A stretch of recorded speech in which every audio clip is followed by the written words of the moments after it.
Muy buenos días, muy buenas tardes o buenas noches, donde ustedes estén en contacto con esta transmisión. Primeramente, darle las gracias por la oportunidad de volvernos a reunir. Gracias a Dios por el hecho de que ha permitido que continuemos en el estudio de la materia de profetas mayores. Y en segundo lugar, orar al Señor para poder encomendar esta clase en sus manos para que el Señor nos dé un tiempo de aprendizaje y crecimiento juntos. Vamos a orar. Padre, en el nombre de Jesús te damos las gracias por darnos la oportunidad de estar reunidos. No importa, Señor, donde estemos, en cualquier parte, Señor, del país o del mundo, sabemos que tu palabra nos une, tu espíritu también nos abre el entendimiento para poder, Señor, entrar a tu escritura.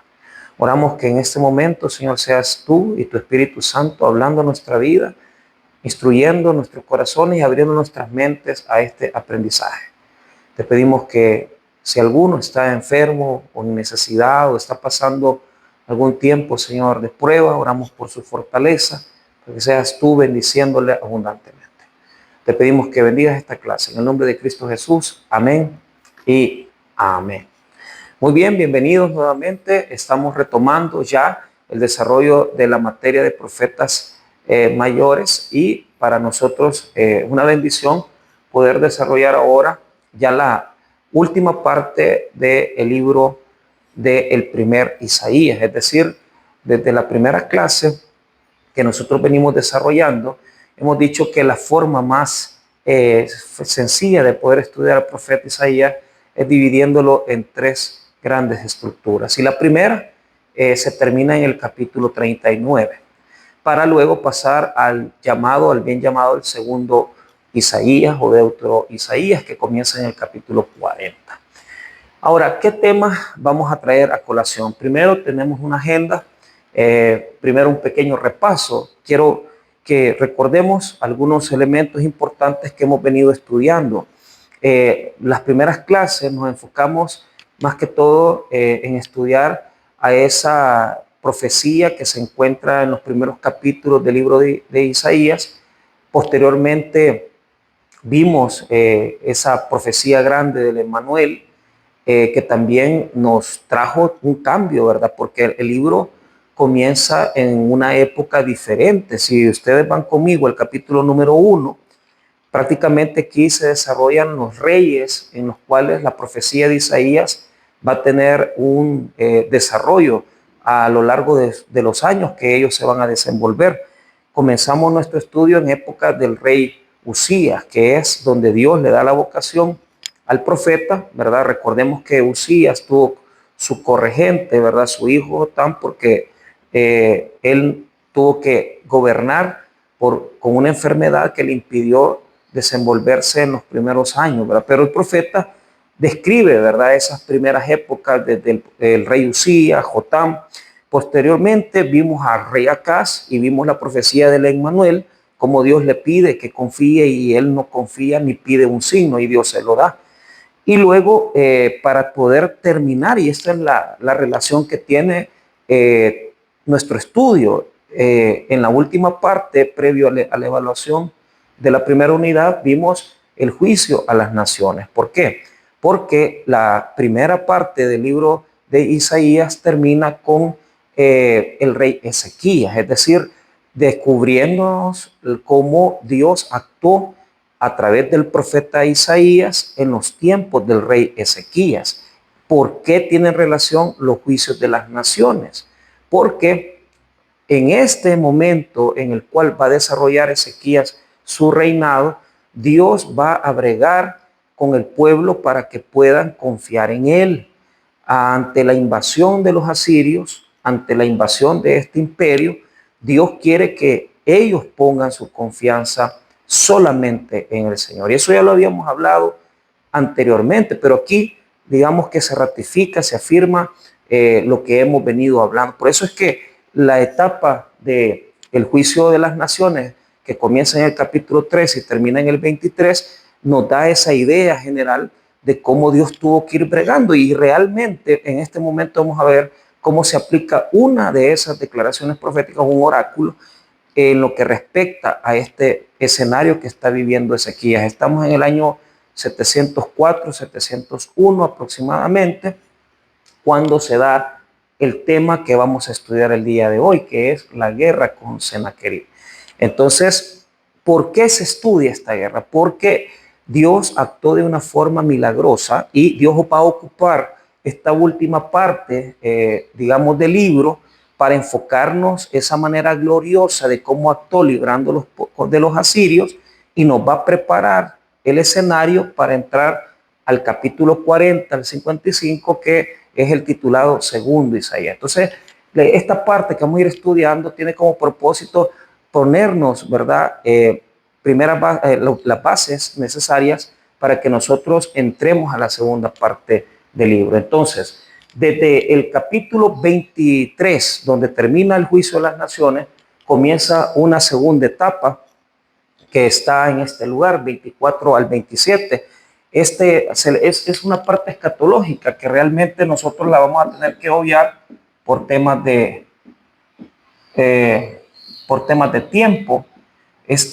Podemos decir que es una gran escatología, porque se da del 24 al 27 y se da una manifestación judicial de Dios en donde involucra la tierra, pero no se toca porque está más relacionada con, podemos decir, hasta la tercera parte, hasta el tercer Isaías. Entonces, la dejo porque realmente la vamos a tocar un poquito ya al final, cuando ya vayamos viendo el final del libro, y luego el capítulo 28 al 33, que son diferentes declaraciones al pueblo.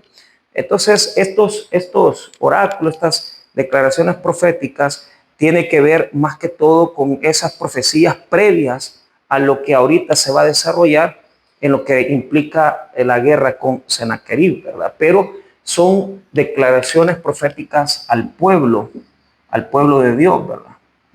Entonces son bien parecidas a los primeros capítulos que vimos del 1 al 5. Capítulo 34 al 35 es una pequeña escatología, así se le nombra teológicamente.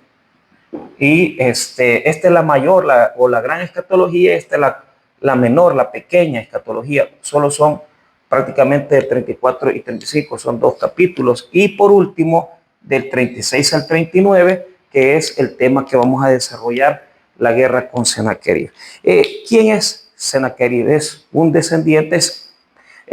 Las primeras etapas que nosotros estudiamos cuando el imperio asirio ascendía, el gobernante en tiempos del rey Acaz era Tiglat-Pileser III. Entonces, posteriormente a él se levantan sus descendientes, se levanta Sargón, ¿verdad? Después de Sargón tiene su hijo llamado Sennacherib, y Sennacherib va a estar gobernando en la época en la que el rey Ezequías está desarrollando su reino. Entonces, vuelvo a repetir la relación que tiene, ¿verdad?, con el versículo 1 del libro. Escuchen, lo vuelvo a leer. Visión de Isaías, hijo de Amós, la cual vio acerca de Judá y Jerusalén en días de Usías. Primero ahí comienza, recuerden que comenzamos del capítulo 1 al 5, rey Usías, hasta el 6, porque ahí es la vocación del profeta, Usías. Jotam, que es el hijo de Usías. Acaz, otro descendiente, pero Acaz es el que va a desarrollar el tema del Emmanuel, y Ezequías, reyes de Judá. Entonces, una vez terminando con Ezequías, podemos decir que los capítulos del 1 al 39 se integran, se pueden ver en ese versículo de Isaías 1:1. Es decir, aquí complementamos el versículo introductorio al libro, y por eso es que podemos decir que esta es la primera etapa del libro, es el primer Isaías, del 1 al 39. ¿Cuál es la diferencia? El profeta aparece, su participación es más activa, se presenta, se desarrolla. Ya en el capítulo 40 en adelante no lo vamos a ver funcionando de la misma forma. Por eso es que tienen relevancia, y es un tema que se debe tocar para ver el libro de Isaías. Siempre se toca la guerra con Sennacherib. Entonces, el imperio asirio ha ascendido, tienen un gran poderío, han hecho avances tecnológicos en su milicia, tanto en el tema de las sandalias de los soldados como también en sus carruajes, ellos han avanzado. Solo para un poquito tocar esto, los asirios tenían formas distintas de poder, digamos, invadir, a diferencia de Babilonia. Los babilonios llegaban, invadían y se llevaban, digamos, las clases más, las clases de los cortesanos, los artesanos, las clases prominentes. Las tomaban, las exiliaban, se las llevaban a Babilonia y estas clases sociales altas eran prácticamente los que se desarrollaban al principio un poquito en el exilio, un poquito dramático, pero después estos grupos que ellos exiliaron, los babilonios, se adaptaron a Babilonia y vivieron el pueblo hebreo. Muchos ni tan siquiera se les ocurrió regresar cuando ya Dios permitió que los persas tuvieran la victoria sobre los babilonios. Pero lo que quiero decir es que los babilonios invadían y tomaban las clases sociales altas y las hacían emigrar, las exiliaban, porque eran las personas pensantes, dejaban a los pobres, a los desamparados. O sea, siempre quedó gente digamos, en la zona de Jerusalén, en Judá, pero y puedo decir con esto que la diferencia que tiene con los asirios es que los asirios, como lo dicen los textos bíblicos, descubrieron dos elementos, ¿verdad? Primero, que se invadían, establecían primero una política de no agresión a la religión, es decir, simple y sencillamente, si los asirios entraban a través de su poder militar, se les permitía practicar su religión. O sea, no tenían ningún problema. Los babilonios no. Los babilonios tenían un interés porque de alguna manera derrocar a los dioses, digamos, locales, pero los asirios no. Los asirios encontraron que el negocio era económico. Entonces, los asirios llegaban, invadían militarmente, si se ponían duros en invasión, ellos agredían a las personas y obviamente invadían y traían personas de otras razas para mezclarlas, que fue la suerte del pueblo samaritano. Samaria quedó mezclada porque los asirios trajeron gente de otras razas y por eso es en el Nuevo Testamento esa pugna que tienen los judíos con los samaritanos, que no son judíos puros, ¿verdad? Porque a través de la invasión asiria se mezclaron las sangres y se mezclaron las razas. Entonces, los asirios invadían, respetaban la religión, pero su objetivo era imponer el tributo. Si se pagaba el tributo no había problema, pero la mezcla de razas provocó muchos problemas. Entonces, en este contexto, Sennacherib está ampliando los territorios, pero Ezequías, el rey Ezequías, muestra cierto tipo de, digamos, los investigadores le llaman una reacción o una inclinación a la rebelión, ¿verdad? ¿Por qué? Porque se negó a pagar tributo y es por eso que los asirios le invaden. Entonces, no es que él solo estaba queriendo hacer una rebelión. Ezequías estaba relacionado con Egipto y una de las razones por las cuales podemos decir así, se pone en alianza con los egipcios es con el objetivo de poder defenderse de los asirios. Entonces, tanto los sirios como los babilonios en ese momento y también Egipto estaban como en una, digamos, en un momento histórico donde se querían defender de los asirios. Pero esto se va a ver reflejado en los textos bíblicos como el hecho de que al final de cuentas Ezequías de alguna manera termina convencido de que tiene que pagar el tributo. Es decir, los asirios lo van a invadir porque se ha rebelado y el resultado de esta batalla es que aunque Jerusalén no fue destruida, pero Ezequías tuvo que pagar un tremendo tributo para no, digamos, para que quedar en una condición de paz con los asirios. No destruyeron Jerusalén, pero a través de esas se tomaron 46 diferentes ciudades de la zona de Judá.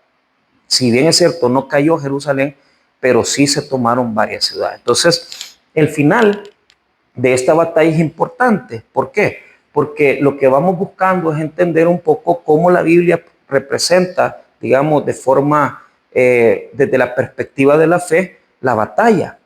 Pero al final de cuentas vamos a ir viendo que el relato bíblico no coincide muchas veces con lo histórico. Y ese es otro de uno de los objetivos, digamos, dentro de la clase. Determinar que muchas veces los datos que presentan los textos bíblicos no coinciden con los datos históricos. Y esto está muy estudiado. Entonces, pero ahí es donde entra la fe, donde nosotros nos afirmamos en el relato bíblico y confiamos en lo que la palabra de Dios enseña. Pero también como personas estudiosas del texto, tenemos que estudiar la historia y preguntarnos qué es lo que dice la historia con respecto a este evento. Entonces, comienzo. Vuelvo a repetir, del 36 al 39 se le llama apéndice histórico. ¿Por qué? Porque relata los momentos del reinado de Ezequías y obviamente determina no solamente cómo gobernó, pero también su final. Y ese final del rey Ezequías tiene relación con la segunda parte del libro. Estos textos, tanto el 36, 37, 38 y 39, tienen relación con material que nosotros tenemos en la misma Biblia, en el segundo libro de los Reyes, capítulo 18 al 20, 19. Entonces, estos acontecimientos los vamos a encontrar aquí, a excepción de unas partes que tal vez toque algunas cosas yo ahí que no están ahí, pero realmente esto es material compartido. Y eso en la Biblia pasa bastante, o sea, se comparte el mismo material dentro de dos libros diferentes y esto es muy relevante. Es decir, tanto Isaías, desde el 36 al 39, abarca información de materiales que ya están utilizados en el segundo libro de Reyes. Aquí, vuelvo a poner, es la parte histórica, digamos, un apéndice histórico. Podría ser, así se le llama teológicamente. Ahora, el capítulo 36, el texto bíblico nos narra un momento, bueno, hay que entender, esta es narrativa bíblica, ¿verdad? Ese es el género, y como repito, Ezequías fue un buen rey, pero mostró digamos, una actitud de no estar bajo la sujeción de los asirios, y fue por esto que aliado con las fuerzas de Egipto, que ya lo vimos en el juicio de las naciones, él sintió confianza de los egipcios y por esta razón se quiere defender y no pagar tributo. Pero es así como comienza esta narrativa. En el capítulo 36, no voy a pararme en él porque es demasiado la información, son 22 versículos. Solo quiero resaltar dos cosas. Los asirios llegan a una ciudad llamada Laquis y de Laquis mandan a un mensajero. Dice el verso 1, aconteció en el año 14 del rey Ezequías que el Sennacherib, rey de Asiria, subió contra todas las ciudades fortificadas de Judá y las tomó. Por los anales asirios, nosotros sabemos que fueron 46 ciudades las que había tomado ya de la región de Judá. Y el rey de Asiria, verso 2, envió al Rabsacés con un gran ejército desde Laquis a Jerusalén contra el rey Ezequías y acampó junto al acueducto del estanque de arriba en el camino de la heredad de lavador. Entonces, manda a su mensajero a amenazarles y lo primero que vemos es de que cuando llega a dar la información no la puede dar directamente al rey, se la tiene que dar a sus súbditos. Dice el verso 3, y salió a él Eliaquín, hijo de Hilcías, mayordomo, y Sebna, escriba, y Joá, hijo de Asaf, canciller, a los cuales dijo Rabsacés, decida ahora Ezequías al gran rey, el rey de Asiria, dice así, ¿qué confianza es esta en que te apoya? Entonces aquí viene ya sacando el tema que he citado yo con respecto al juicio de las naciones. Cuando dice el verso 5, yo digo que el consejo y poderío para la guerra que tú hablas no son más que palabras vacías. Ahora bien, ¿en quién confías para que te rebeles contra mí? He aquí que confías en este báculo de caña frágil en Egipto, dice, en el cual si alguien se apoyare, se le entrará por la mano y la atravesará, tal es el faraón, rey de Egipto, para con todos los que en él confían. Entonces va menoscabando esa alianza que ha hecho con los egipcios, Ezequías, obviamente que también ha sido desagradable al Señor y ya, o sea, Dios ya les dio una palabra. Habló a Ezequías, ha hablado también a Judá, exhortándoles que no confíen en las naciones. Dios en este momento no está, digamos, agradado con Judá, no lo está, ni con la actitud de Ezequías. Por eso el juicio de las naciones. Entonces, ¿pero qué sucede? Aquí se ve la situación que ya voy a tocar en el capítulo 37, pero antes de eso, de notar que hubo una controversia ahí en donde Rabsacés les hablaba en arameo, ¿verdad? Y los representantes de Judá les dice, en hebreo estaba hablando Rabsacés, hablanos en arameo, porque claro, tanto el mayordomo como los representantes de Ezequías eran personas educadas, háblanos en arameo para que no entienda el pueblo, pero Rabsacés no hace eso, habla en hebreo para que entiendan todos la amenaza que el rey asirio está dándoles. Entonces, una vez, o sea, el capítulo 36 cierra hablando de esa amenaza humillante, diciéndoles que en quién han confiado, y lo que hacen el mayordomo y los representantes de Ezequías es mandar la noticia a Ezequías. En el capítulo 37 vemos la reacción de Ezequías, verso 1 al 5, dice, y aconteció pues que cuando el rey Ezequías oyó esto, rasgó sus vestidos y cubierto de cilicio vino a la casa de Jehová y envió a Eliaquín, mayordomo, a Sebna, escriba, y a los ancianos de los sacerdotes cubiertos de cilicio, y el profeta Isaías, hijo de Amós, los cuales le dijeron, así ha dicho Ezequías, día de angustia, de reprensión y de blasfemia es este día, porque los hijos han llegado hasta el punto de nacer y la que da a luz no tiene fuerza. Entonces, ¿qué está hablando? Le están notificando todas las palabras que le han dicho, que le han declarado al rey Ezequías, y están en una situación desventajosa, obviamente. Han invadido 46 ciudades, ellos están en la ciudad, en Jerusalén, tienen la amenaza que ha venido de Laquis, este señor Rabsacés, a decirles que va a destruir Sennacherib a todos, y aquí es donde entra la palabra del profeta. Entonces el personaje aparece y las palabras que dice Isaías, o sea, por las palabras fuertes, y vuelvo a repetir, lo que se ve aquí es la mano de Dios. ¿Por qué? Porque a pesar que Judá no se está portando bien por hacer alianzas con Egipto, pero en vista de que Rabsacés ha humillado al Señor, porque las palabras que han sido fuertes, el verso número 6 en adelante dice así, y dijo Isaías, diréis así a vuestro Señor, así ha dicho Jehová, no temas por las palabras que has oído, con las cuales me han blasfemado los siervos del rey de Asiria. He aquí que yo pondré en él un espíritu y oirá un rumor y volverá a su tierra y haré que en su tierra perezca a espada. Entonces, aquí Isaías dice, ya me estoy manifestando, no importa, o sea, ha dejado quizás Dios esa molestia en contra de Judá y les dice que les va a defender. Entonces, todo por las palabras blasfemas, tanto que se da una carta y el rey Ezequías, en esta carta se dan amenazas, se dan una cantidad de ofensas. Entonces Ezequías, ya en los versos 14 al 20, en la oración de Ezequías, le dice al Señor con las cartas extendidas. Voy a leer una parte solo para tener unidad. Y tomó Ezequías las cartas de mano de los embajadores y las leyó y subió a la casa de Jehová y las extendió delante de Jehová. Entonces Ezequías oró a Jehová diciendo, Jehová de los ejércitos, Dios de Israel, que moras entre los querubines, solo tú eres Dios de todos los reinos de la tierra. Tú hiciste los cielos y la tierra. Inclina, oh Jehová, tu oído y oye.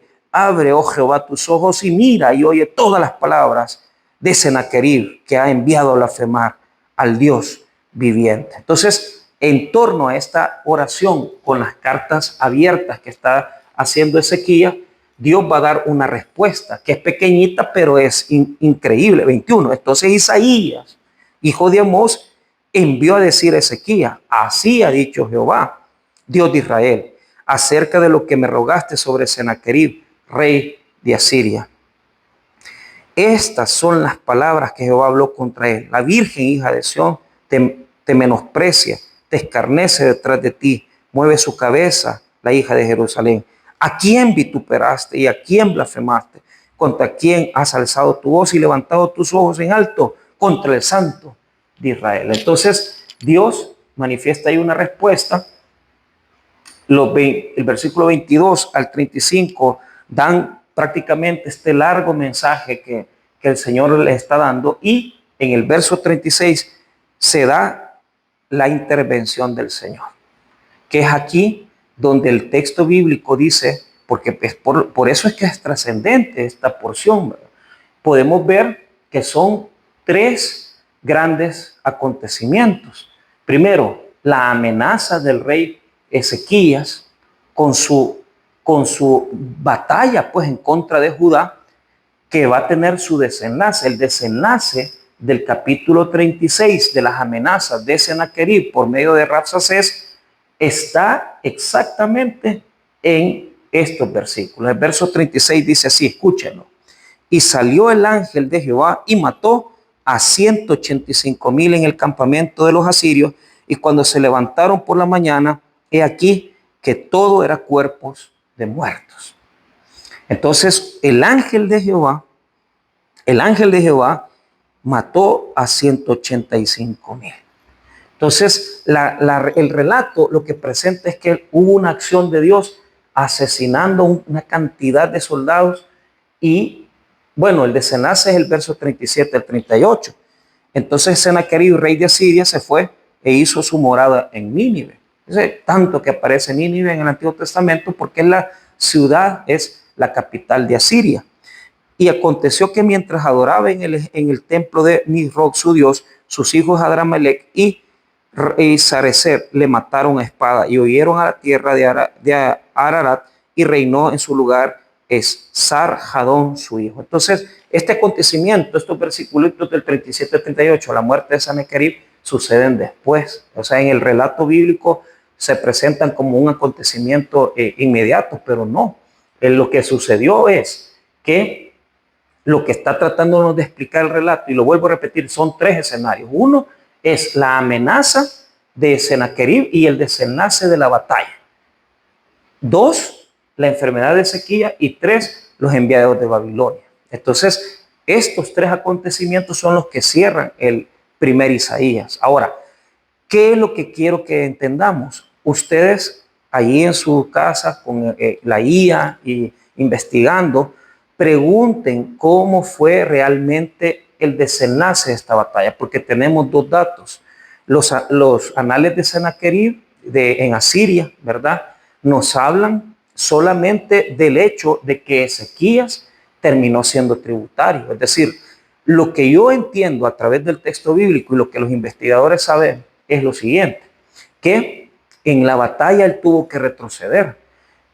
Hay una relación en el texto que aparentemente sería que escucharon unas amenazas y por eso se retiraron. Entonces, lo que quiero decir con esto es de que el texto bíblico nos presenta un evento en el cual Dios intervino. Por eso Jerusalén no fue destruida. Pero recordemos que aunque en este momento, en el año 704, 701, no fue tocada por los asirios Jerusalén, sí fueron 46 ciudades, y en el 585 vendrá Babilonia a destruirlos. Entonces, ¿cuál es la relación que tiene esto teológicamente? La relación es que nos está queriendo explicar por qué es que no lo destruyó, por qué no destruyó Jerusalén. Ahora, ¿qué dice el relato bíblico? Esta es, nosotros llamamos historia sagrada. ¿Por qué? Porque desde la perspectiva de los hebreos, Dios actuó matando a un ejército de soldados. Pero tenemos esta situación. En los anales de Sennacherib y los asirios dice que no fue así. Dice que fue una retirada porque hubo pues se escuchó de una batalla, y aunque no fue así, tuvo que someter a Ezequías a tributo. Entonces, no es que Asiria haya perdido, o sea, Asiria lo va a establecer como un pueblo vasallo, les va a imponer un tributo altísimo, incluso lo podemos buscar ahí en los mismos capítulos del segundo libro de Reyes, que Ezequías se presenta como un rey tributario, un rey que paga. O sea, si bien es cierto, no perdieron la ciudad, no perdieron la batalla, pero perdieron la guerra, ¿verdad? Entonces, debería haber sido al revés, ¿verdad? Hay ocasiones en donde uno pierde la batalla y ganar la guerra, pero en este caso realmente ganaron la batalla, pero la guerra la perdieron porque eran tributarios, o sea, ellos pagaron al rey de Asiria y como repito, desde la perspectiva bíblica, hubo un ángel que destruyó, que mató a toda esta gente. Heródoto, otro historiador, quiero decir con esto que las concepciones de historia de los antiguos no es la misma que la nuestra. Nosotros tenemos una idea de historia distinta a los que escribieron estos relatos y a los que hablaban de historias de la perspectiva griega. Ellos la historia la veían diferente. Heródoto dice que fue unas ratas que establecieron una plaga y que los soldados murieron por esta razón. Entonces, la pregunta es, si la historia dice una cosa y el texto bíblico la otra cosa, o si lo contradice, ¿a quién le creemos? ¿Le creemos al texto? Claro que le vamos a creer al texto bíblico. Pero el contraste nunca debe de ser olvidado. ¿Por qué? Porque nosotros no estamos encerrados en una burbuja religiosa ni tampoco en una burbuja teológica. Tenemos que entender que el contraste de los elementos bíblicos muchas veces en la historia no se van a contar con el mismo detalle, pero es aquí donde entra el factor de la fe, porque sabemos que es palabra de Dios y sabemos que Dios actuó de alguna forma.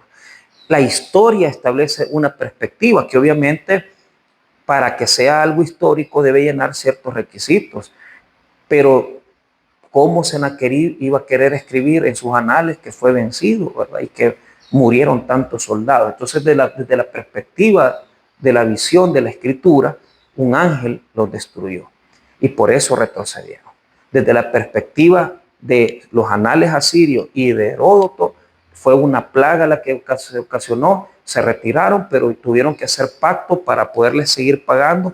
Jerusalén no fue destruida en este momento, pero sí varias ciudades de Judá, 46 fueron tomadas, según los anales de Sennacherib.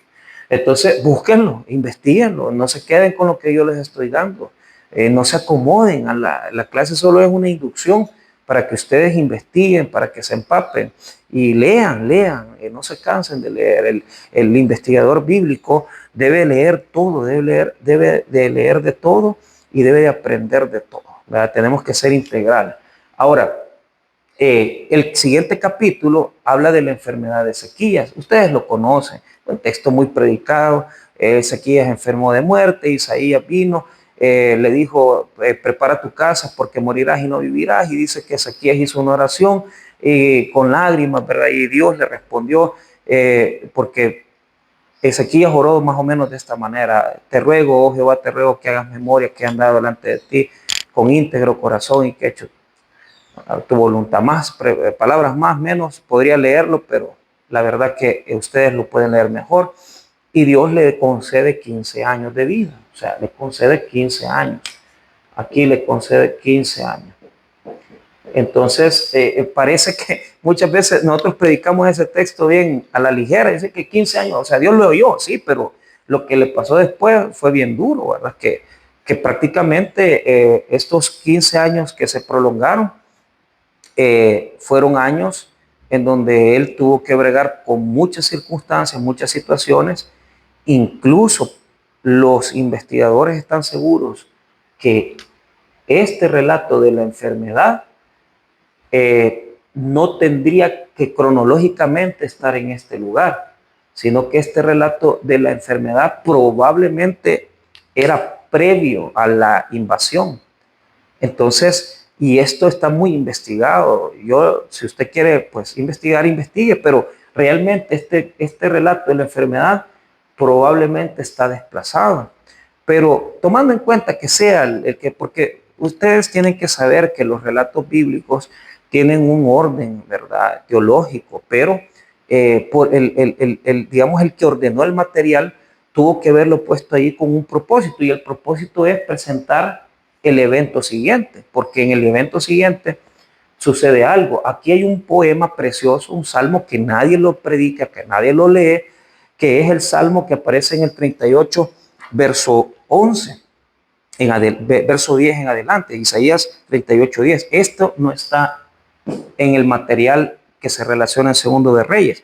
Dice así, el poema, este es el salmo el bien llamado Salmo de Ezequías, que no aparece en Reyes, solo en Isaías. Dice así, yo dije, a la mitad de mis días, estoy leyendo Isaías 38, 10, a la mitad de mis días iré a las puertas del Seol, privado soy del resto de mis años. Dije, no veré, en la tierra de los vivientes, ya no veré más a hombre con los moradores del mundo. Mi morada ha sido movida y traspasada de mí como tienda de pastor, como tejedor corté mi vida, corté mi vida. Me cortará con la enfermedad, me consumirás entre el día y la noche. Contaba yo hasta la mañana, como un león molió todos mis huesos. De la mañana a la noche me acabarás. Como grulla y como golondrina me quedaba, gemía como paloma, alzaba en alto mis ojos. Jehová, violencia padezco, fortaléceme.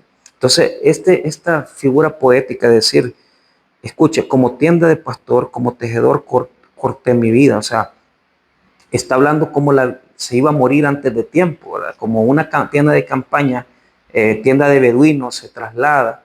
Así veía la muerte de Ezequiel, es decir, voy a ser trasladado, es como desmontar la tienda y moverse. Pero la otra idea es más bonita porque dice, como tejedor corté mi vida, me cortará con la enfermedad, me consumirás entre el día y la noche. Es el tejido que es cortado de un gran telar que se va tejiendo, pero un hilo clave que es el que se corta y se termina destruyendo probablemente lo que se había tejido. Entonces el hilo, o sea, la vida es cortada, no se termina de hacer el tejido, no se termina de crear lo que se había establecido. Entonces la vida es un hilo, ¿verdad? Es algo bien interesante, bien poético. Pero lo interesante es que él le dice a Dios en ese poema, ¿qué diré? El que me lo dijo, él mismo lo ha hecho, andaré humildemente todos mis años a causa de aquella amargura de mi alma. Ese es el verso 15. Entonces él como que se compromete, hace acciones igual que todos los hombres de Dios hacen compromisos, ahí se compromete a seguir adorando al Señor, pero lo interesante es que se compromete a andar humildemente. Pero en el capítulo 39, Dios, se manifiesta un cambio en su actitud, porque cuando llegan los enviados de Babilonia, y esto es lo que la mayoría de investigadores, para muchos los dos están desplazados, tendrían que estar antes. Este relato de la enfermedad y el capítulo 39 podrían haber sucedido antes. ¿Por qué?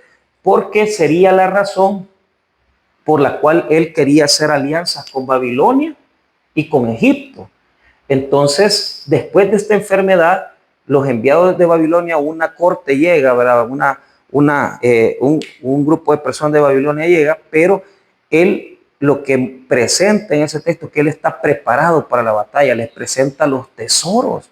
Pero él ya, ¿por qué está desplazado? Porque en este relato, y si ustedes lo comparan con segundo libro de Reyes 18, él ya le dio todo al rey de Asiria.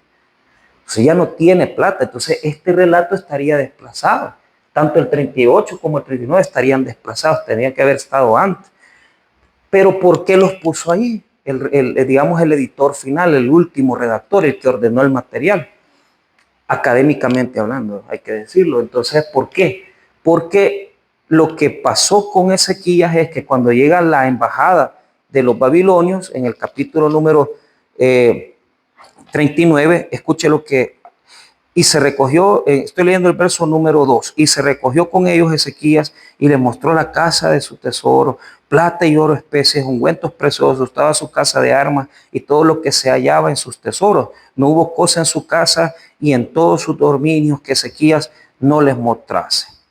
Entonces, hay una reprensión ahí, porque él les enseña todos los tesoros. Pero vuelvo a repetir, en el relato narrativo, en el capítulo 36 y 37, él ya ha estado entregando un tributo y se relaciona con el segundo libro de Reyes 18, vayan a leerlo, que él le manda plata a Sennacherib.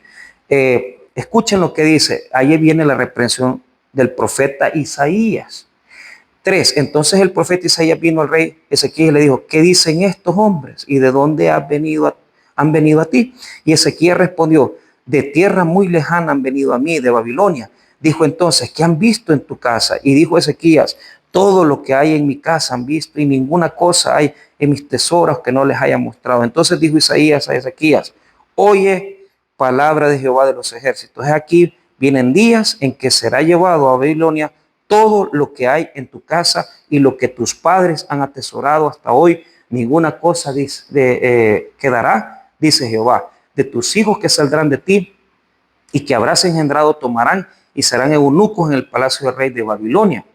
Y dijo Ezequías a Isaías, la palabra de Jehová que has hablado es buena. Y añadió, a menos haya paz y seguridad en mi día. Egoístamente dice, no, si esto en el futuro pasa, pues ni modo, pero en mis días no va a estar.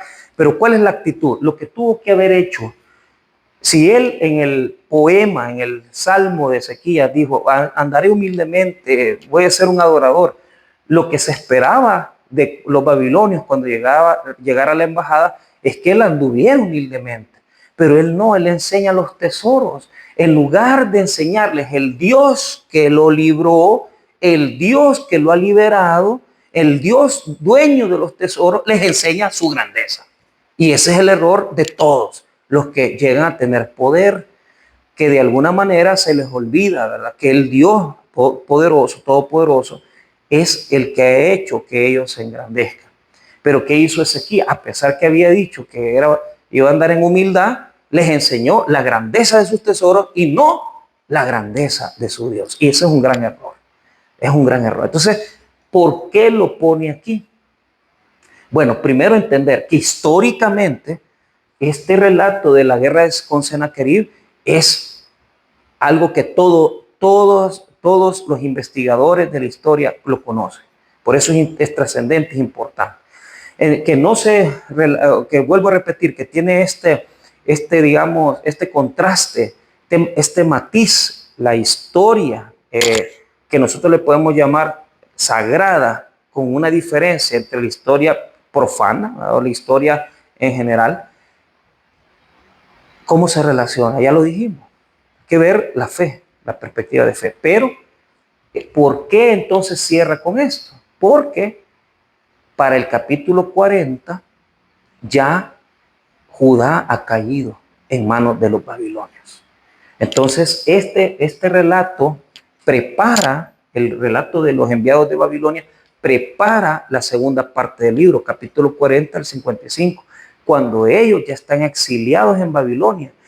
Ezequías no estaba consciente que en ese momento los asirios eran los poderosos, pero cuando él les enseñó todo, los babilonios tomaron todo ese conocimiento, esa información, y tomaron las bases para invadirlos.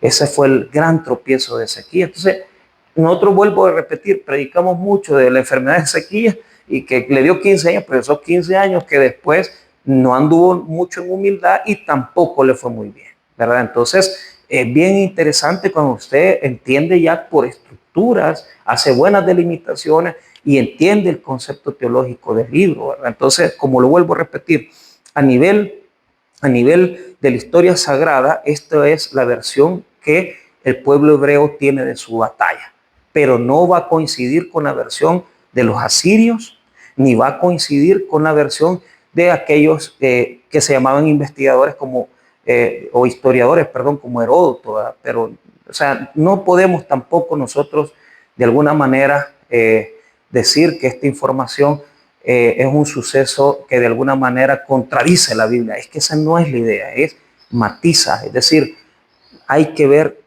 todo el horizonte. Ustedes como investigadores de la Biblia tienen que ver todo el horizonte, no se queden encerrados, no se queden encerrados en una concepción teológica, en una burbuja religiosa, ni en concebir que lo suyo es lo único ni lo mejor. Ábranse.